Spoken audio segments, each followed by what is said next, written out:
Le film s'ouvre sur une enfant malade allongée dans une chambre, tandis que sa mère désespérée tente de la soigner.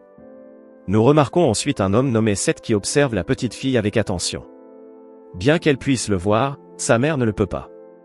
La fille est finalement transportée à l'hôpital, où son état ne semble pas s'améliorer. Les médecins font tout leur possible pour la sauver, mais elle finit par décéder.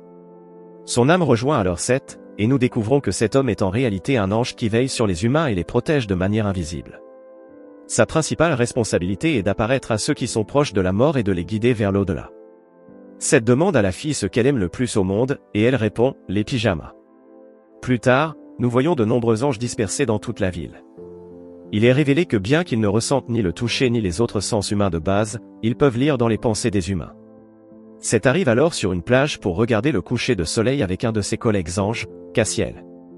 Il commence à parler de la petite fille décédée et de sa demande pour devenir un ange avec des ailes. Mais Cassiel lui dit que ce n'est pas possible et qu'il devrait lui expliquer que les anges ne sont pas humains et ne l'ont jamais été. À ce moment, un son céleste emplit l'air alors que le soleil se couche finalement. Ensuite, nous rencontrons une chirurgienne cardiaque nommée Dr Maggie, qui arrive à l'hôpital à vélo. Elle opère un homme, mais Seth est également présent dans la salle, ce qui signifie que le patient est destiné à mourir. Lorsque les signes vitaux du patient commencent à se détériorer, Maggie essaie désespérément de le réanimer.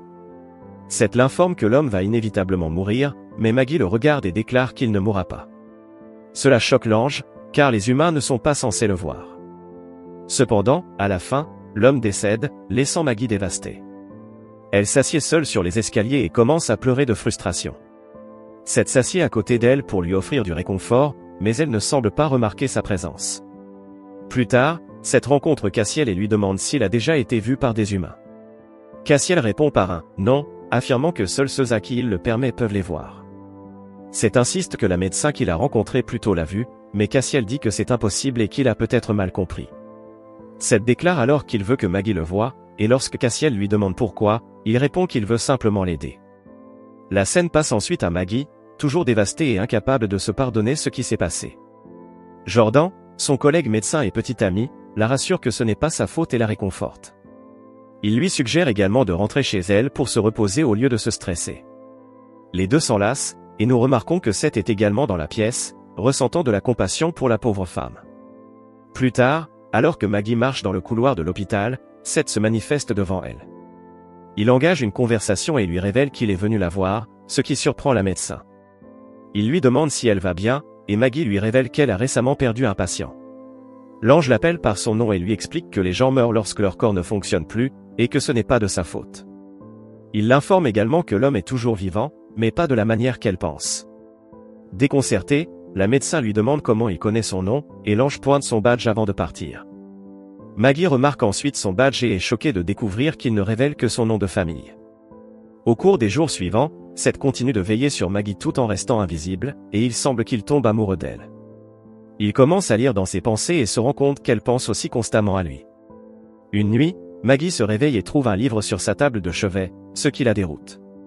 Elle suppose que c'est un cadeau de son petit ami pour l'aider à se calmer. Maggie commence alors à lire le livre avec beaucoup d'intérêt et finit par l'apprécier. Cependant, le lendemain, lorsqu'elle en parle à Jordan, il avoue qu'il ne le lui a pas offert, ce qui la laisse perplexe. Plus tard, Maggie visite la bibliothèque pour découvrir qui lui a donné le livre, mais le bibliothécaire est incapable de lui dire. Peu de temps après, elle croise à nouveau Seth, et ils commencent à discuter joyeusement du livre qu'elle lit. Maggie lui demande ce qu'il fait dans la vie, et l'ange lui révèle qu'il est un messager de Dieu. Amusée, elle lui demande quel message il a pour elle, ce à quoi il répond qu'il l'a déjà donné. À ce moment, plusieurs anges apparaissent dans la bibliothèque et les observent, ce qui met Seth très mal à l'aise. Il suggère donc d'aller ailleurs, et Maggie accepte volontiers. Les deux passent ensuite la journée à faire des courses et à avoir des conversations profondes sur la signification de la mort et leurs croyances au sujet du paradis. Le soir, Maggie est appelée aux urgences, où un patient nommé Messager s'étouffe avec un tube. Elle agit rapidement pour l'aider et finit par le calmer. Pendant ce temps, Seth est également présent dans la salle, prêtant une grande attention. Après le départ de tout le monde, Messager s'adresse à Seth à haute voix, révélant qu'il peut sentir sa présence même s'il ne peut pas le voir. Cela choque l'ange, qui décide de quitter discrètement la pièce. Peu de temps après, Seth apparaît chez Maggie, devenant invisible, et écoute une conversation entre elle et son petit ami. Maggie raconte à Jordan comment elle a rencontré quelqu'un nommé Seth et a passé la journée à discuter du sens de la mort et de l'au-delà. Cependant, le garçon se moque d'elle, lui demandant si elle est le genre de médecin qui prie dans la salle d'opération.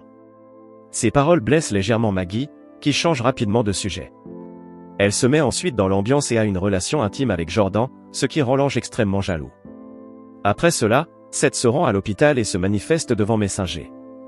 Les deux commencent à discuter, et il devient vite évident que le vieil homme est déjà au courant de l'identité de l'ange. Il réalise également que Seth est amoureux de la médecin et le taquine en plaisantant. Ils se rendent ensuite dans un restaurant voisin, où Seth questionne le vieil homme sur la manière dont il connaît son identité. Messinger révèle finalement qu'il était autrefois un ange qui a choisi de devenir humain. Seth ne le croit pas au début, mais le vieil homme explique que les anges ont un libre arbitre. Il dit que si Seth le souhaite, il peut également devenir humain en sautant d'une grande hauteur. Le soir suivant, Seth emmène le vieil homme à la plage où tous les anges se rassemblent au coucher du soleil. À leur arrivée, Messinger n'entend plus le son céleste, mais il saute dans la mer, se sentant vivant. Il exhorte Seth à devenir humain lui aussi, mais ce dernier apprécie son existence d'ange et réfléchit à toute la beauté qu'il manquerait s'il devenait humain. Quelques jours plus tard, Seth rencontre à nouveau Maggie, qui a appris son amitié avec Messinger. Elle l'invitait à la fête de rétablissement du vieil homme chez lui, ce que Seth accepte. Pendant leur conversation, il demande à Maggie si elle aime son petit ami, mais elle ne sait pas quoi répondre. Elle lui demande ensuite pourquoi il porte toujours les mêmes vêtements et pourquoi il ne lui a pas donné son numéro de téléphone. Elle lui demande aussi s'il est marié, ce que Seth nie avant de l'embrasser soudainement. L'ange, qui ne peut rien ressentir, demande à Maggie si elle a ressenti quelque chose, ce qui la rend encore plus confuse. La scène se déroule ensuite à la fête de Messinger, où Seth est occupé à prendre des photos Polaroid avec la petite fille du vieil homme. Pendant ce temps, Maggie essaie d'en apprendre davantage sur lui auprès de Messinger et lui demande comment ils se sont rencontrés. Le vieil homme répond qu'ils travaillent ensemble dans la construction, mais elle ne le croit pas. Plus tard, lorsque Maggie regarde les photos Polaroid, elle est choquée de voir que Seth n'apparaît nulle part. À la place de son image, il n'y a qu'une lumière brillante à côté de la petite fille. Plus tard, nous voyons Maggie et Seth dans la cuisine, où elle lui demande où il est né et qui sont ses parents. L'ange ne sait pas quoi répondre et se coupe accidentellement le doigt. Maggie remarque alors qu'il ne saigne pas, alors elle lui coupe intentionnellement la main à nouveau, mais rien ne se passe. Cela la terrifie, et elle le traite avec colère de menteur. Sans autre option, Seth finit par tout lui avouer et lui révèle la vérité sur son identité. Il confesse que, malgré tout, il est tombé amoureux d'elle. Mais Maggie ne le croit pas et lui demande avec colère de partir, ce qu'il fait immédiatement.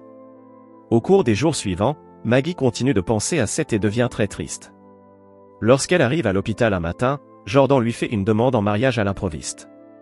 Il lui fait un discours sincère sur les raisons pour lesquelles ils seraient parfaits ensemble et lui demande de l'épouser. Maggie réalise qu'elle ne l'aime pas, mais demande tout de même un peu de temps pour réfléchir. Plus tard, la médecin rencontre Messinger et lui demande pourquoi Dieu permet à certaines personnes de se rencontrer si elles ne peuvent pas être ensemble. Le vieil homme révèle alors que Seth est un ange de la mort qui ne peut rien ressentir, ni peur, ni toucher, ni faim et qu'il est immortel. Cependant, Seth est prêt à sacrifier tout cela pour Maggie, car il l'aime plus que tout. En entendant cela, la femme est choquée et demande comment Messinger sait tout cela. Il révèle alors que c'est parce qu'il était lui-même autrefois un ange qui a décidé de devenir humain. Par la suite, Maggie se rend à la bibliothèque, où elle finit par rencontrer Seth après plusieurs jours. Il est ravi de la voir, mais son humeur change brusquement lorsqu'elle révèle qu'elle est venue pour lui dire au revoir. Maggie avoue que Jordan lui a demandé de l'épouser et qu'elle a l'intention d'accepter. En entendant cela, Seth insiste sur le fait qu'elle ne l'aime pas. Mais Maggie répond que cela n'a pas d'importance parce qu'ils sont tous deux humains. Après avoir dit cela, elle s'éloigne. L'ange, dévasté par ce tournant des événements, décide de prendre une décision drastique. Il grimpe au sommet d'un gratte-ciel en construction et saute de là. Quelque temps plus tard, lorsque Seth reprend connaissance, il remarque qu'il souffre énormément et qu'il saigne pour la première fois. Cela le remplit de joie, car cela signifie qu'il est enfin devenu humain. Sans perdre de temps, il se précipite à l'hôpital pour voir Maggie, mais la réceptionniste refuse de le laisser entrer sans rendez-vous. Seth insiste jusqu'à ce qu'un médecin arrive, qui s'avère être une amie de Maggie. Elle lui révèle alors que Maggie est partie dans son chalet à Lake Tahoe pour des vacances avec Jordan. En entendant cela, Seth est un peu contrarié, mais il décide tout de même de tenter sa chance. Cependant, en chemin, il est abordé par des voyous qui le battent violemment pour le voler. Seth n'a pas d'argent, mais ils lui prennent tout de même ses chaussures avant de le laisser partir. L'homme blessé reste ensuite au bord de la route, demandant à plusieurs personnes de le prendre en autostop. La majorité l'ignore jusqu'à ce qu'un gentil inconnu accepte finalement de l'aider. Au bout d'un moment, Seth arrive enfin au chalet, où il trouve Maggie seule. Elle est choquée de voir son état blessé et émue par le fait qu'il ait renoncé à sa vie immortelle pour elle. Alors qu'elle soigne ses blessures, Seth lui demande s'il est trop tard et si elle a accepté Jordan. Maggie révèle qu'elle ne pouvait pas le faire parce qu'elle ne l'aime pas. Cela rend Seth très heureux, et il l'embrasse pour la première fois en tant qu'humain. Une chose en entraîne une autre, et ils finissent par faire l'amour cette nuit-là. Le lendemain matin, Seth prend une douche tandis que Maggie prépare le petit déjeuner pour eux. Elle décide ensuite de se rendre dans une épicerie voisine pour faire quelques courses. En descendant la colline à vélo, elle lâche les poignets et profite du sentiment de bonheur. Mais quelques instants plus tard, elle rate malheureusement un gros camion qui arrive et a un accident. Peu de temps après, Seth arrive sur les lieux et est bouleversé de voir l'état de Maggie. Il décide d'appeler l'hôpital, mais elle lui dit de ne pas s'en inquiéter. Maggie sait qu'elle ne pourra pas survivre et exprime son amour pour Seth. Elle s'excuse de le quitter si tôt, mais Seth refuse d'avoir cette conversation. Maggie, qui est en train de mourir, voit un ange à côté d'elle, tandis que Seth, maintenant un simple humain, ne voit rien. Néanmoins, il sait qu'ils sont là et murmure à Maggie de ne pas les regarder. Lorsque l'ange lui demande quelle partie de la vie elle a le plus aimé, elle répond « Seth » avant de mourir. Après les funérailles de Maggie, Seth tombe dans une profonde dépression et passe ses journées à pleurer sa bien-aimée disparue. Un soir, alors qu'il est assis seul dans le salon, il est soudainement visité par son ancien ami, Cassiel. Un Seth ému demande si Dieu l'a puni pour ce qu'il a fait, mais Cassiel répond par la négative. Seth accuse même son ami d'avoir causé la mort de Maggie, mais Cassiel essaie d'expliquer qu'il n'avait aucun contrôle sur la situation. Après que l'homme se soit finalement calmé, Cassiel lui demande s'il aurait changé pour devenir humain s'il avait su comment tout cela se terminerait. En réponse, Seth dit qu'il aurait préféré sentir les cheveux de Maggie, l'embrasser sur les lèvres et toucher sa main une seule fois plutôt que de passer l'éternité sans elle. Dans la scène finale, on voit Seth debout sur le rivage de l'océan où les anges se rassemblent.